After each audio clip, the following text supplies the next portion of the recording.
Hi everyone, welcome back to another episode of Gameplay Classic. In this video, we are going to be learning how to turn on or use voice chat on Call of Duty Mobile.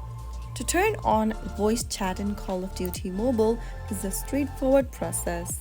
First of all, launch open the Call of Duty Mobile on your device. From the main homepage of Call of Duty, click on the gear icon at the top right corner of the main screen. From the settings menu, choose audio and graphics from the left-hand corner.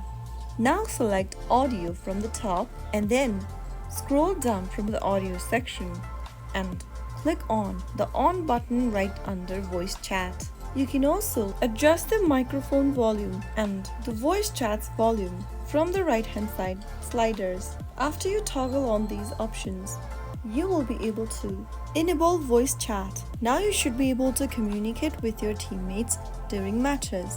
I hope the tutorial was helpful to you. If it was, go ahead and give us a thumbs up.